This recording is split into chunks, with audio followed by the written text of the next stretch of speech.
Hello student. तो बच्चों चलिए देखते हैं 10.5 ब्रीदिंग इन अदर एनिमल्स। तो बच्चों जैसे कि हम पढ़ते हुए आए हैं हमारे प्रीवियस वाले पार्ट में कि क्या होता है रेस्पिरेशन, ये एक बहुत ही इंपॉर्टेंट प्रोसेस होता है हर एक लिविंग ऑर्गेनिज्म में। जिस प्रोसेस का इस्तेमाल करके जितने भी लिविंग ऑर्गेनिजम्स होते हैं ये सारे के सारे अपने जो कुछ भी खाना खाया हुआ रहता है उससे एनर्जी कैसे रिलीज करते हैं।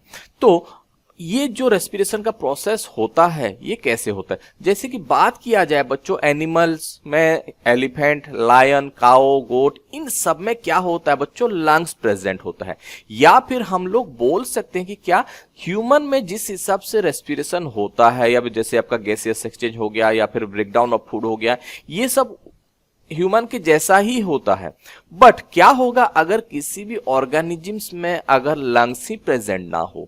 तो चलिए देखते हैं। सबसे पहले बात आता है या फिर बात करते हैं हम कॉकरोच के बारे में।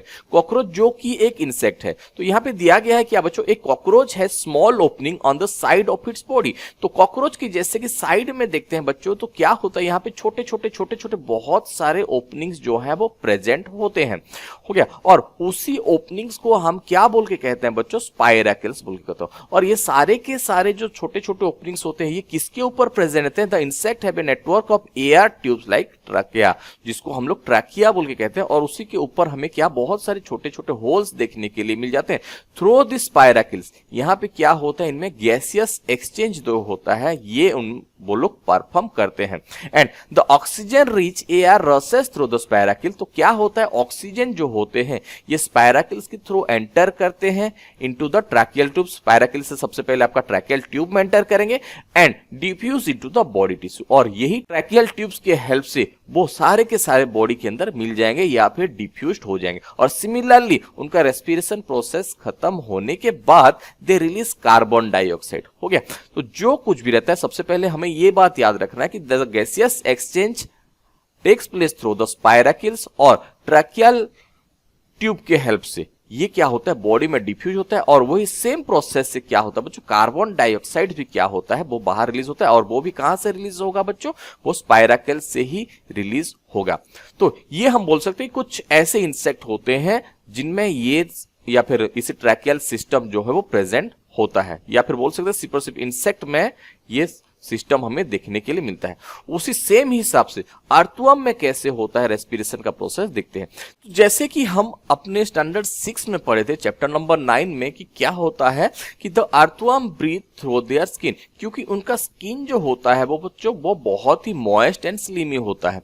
तो इसी के वजह से वो लोग क्या करते हैं, जैसे कि उनका बॉडी ग्राउंड के साथ टच हो जाता है या फिर ग्राउंड में कांटेक्ट में आ जाता है, तो उसी उनके बॉडी के थ्रू ही यहाँ पे उनका गैसियस एक्सचेंज होता है। हो गया।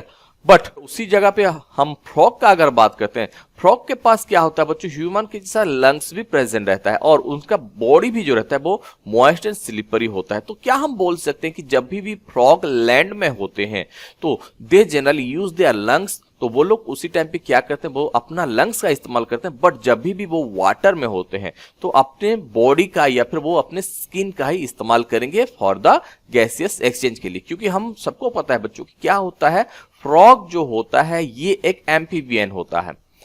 क्लियर है बच्चों। थोड़ा आगे चलते हैं और हमें क्या क्या दिया गया है। तो अभी देखते हैं ब्रीदिंग अंडर द वाटर, पानी के नीचे कैसे ब्रीदिंग करते हैं। या फिर हम बोल सकते हैं कि जो एक्वाटिक ऑर्गेनिजम्स जो होते हैं वो अपना रेस्पिरेशन का प्रोसेस या फिर उनमें जो गैसियस एक्सचेंज जो होता है वो किस हिसाब से होता है। तो यहाँ पे देखा जाए तो बच्चों क्या होता है, there are many organisms lives in water. बहुत सारे ऐसे ऑर्गेनिजम्स हैं जो कि वाटर में एग्जिस्ट करते हैं। तो उनमें कैसे होता है, तो हम ये भी हमारे स्टैंडर्ड 6 में पढ़ चुके हैं बच्चों की क्या होता है। तो फिश जो होते हैं या फिर जितने भी ऑर्गेनिजम्स, जितने भी बोल नहीं सकते बट यहाँ पे हमें फिश का बात दिया गया है। तो फिश के पास क्या होता है बच्चों, फिश के पास उनका गिल्स प्रेजेंट रहता है जो कि वाटर में प्रेजेंट जो डिसॉल्व ऑक्सीजन जो रहते हैं, वाटर के साथ जो ऑक्सीजन प्रेजेंट रहता है वो उसी ऑक्सीजन का यूज करते हैं किसके हेल्प से, गैसियस एक्सचेंज के लिए, जिसको हम गिल्स बोल के कहते हैं। और gills are nothing but they are projection of the skin. Gills ये एक स्पेशल ऑर्गन नहीं है बट ये आपका स्किन का ही प्रोजेक्शन होता है किनके, जो एक्वाटिक ऑर्गेनिजम्स होते हैं।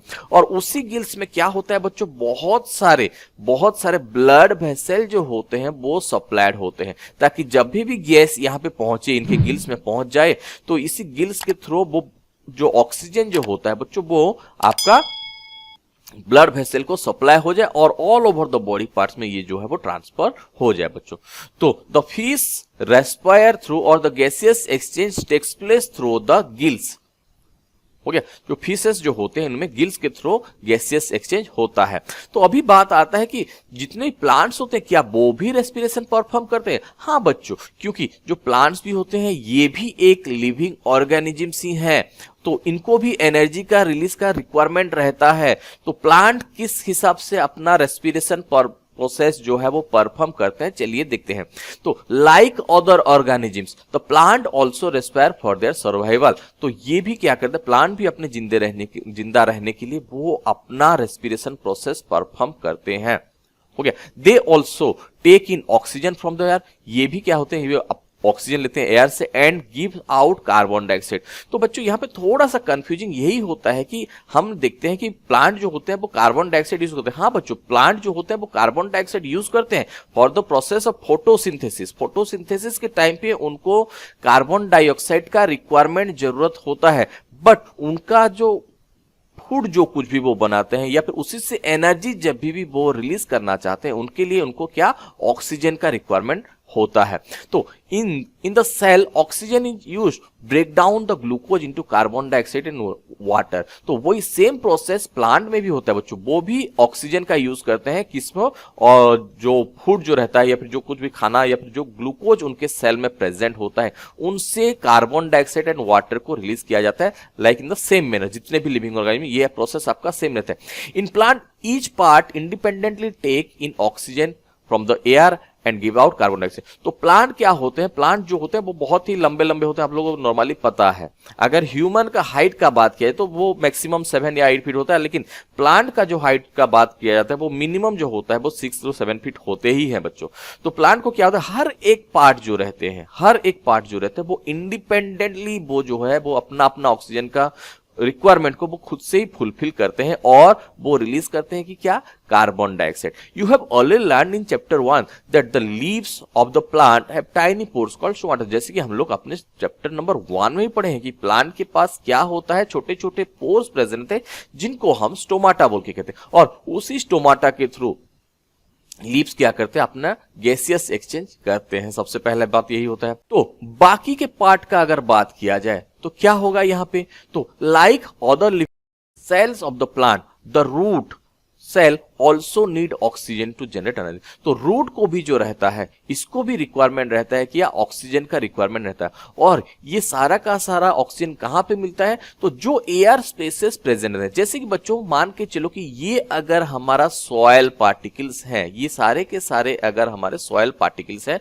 तो इनके बीच में जो स्पेसेस जो प्रेजेंट है, जैसे कि ये वाला जो खाली खाली स्पेसेस जो आपको दिख रहा है, इन सबको क्या कहा जाता है बच्चों, एयर स्पेसेस कहा जाता है। सॉइल पार्टिकल के बीचों बीच में आपका एयर स्पेसेस प्रेजेंट रहते हैं, और रूट्स के जो हेयर जो होते हैं ये इन्हीं एयर स्पेसेस में से वो अपना रिक्वायर अमाउंट ऑफ ऑक्सीजन वो लेते हैं और उनका जो रिक्वायरमेंट जो रहता है उसको फुलफिल करते हैं बच्चों। तो समझ में आ गया।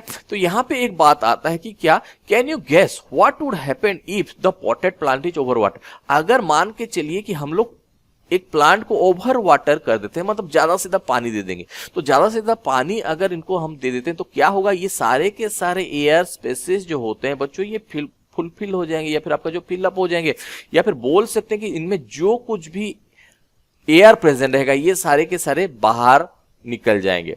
तो यहां पे क्या होगा, प्लांट जो है वो जिस हिसाब से ग्रोथ करना चाहिए वो उतना ग्रोथ नहीं कर पाएगा। तो या फिर हमें बोल सकते हैं कि हमें किसी प्लांट को जो है वो ओवर वाटर करना नहीं चाहिए, ज्यादा से ज्यादा पानी हमें उसको सप्लाई करना नहीं चाहिए। तो यहां पे बोला गया है कि in this chapter you learn that respiration is the vital biological process. तो इतना देखने के बाद हम लोग को एक बात तो समझ में आ गया बच्चों की रेस्पिरेशन ये एक बहुत ही नेसेसरी प्रोसेस होता है जो कि एक ऑर्गेनिजम्स को जिंदा रखने में बहुत ही हेल्पफुल होता है। तो ये क्या होता है, ये एक वाइटल बायोलॉजिकल प्रोसेस है बच्चों। तो यहाँ पे क्या था, all the living organ need to respirate to get energy and need for survival. तो इसीलिए ये जो रहता है, ये रेस्पिरेशन जो रहता है, ये सबको जरूरी है ताकि ये ऑक्सीजन को ले सके और उसी ऑक्सीजन को यूज करके वो अपना कुछ एनर्जी रिलीज कर सके ताकि वो जिंदा रहे। तो बच्चों चैप्टर समझ में आया? अगर इस चैप्टर से रिगार्डिंग कुछ भी डाउट्स है तो प्लीज कमेंट कर दीजिएगा। अगर हमारा वीडियो आपको पसंद आया तो इस वीडियो को लाइक, शेयर एंड सब्सक्राइब कर दीजिएगा। तो मिलते हैं बच्चों नेक्स्ट वीडियो में किसी और नए चैप्टर के साथ। तब तक के लिए बाय बाय।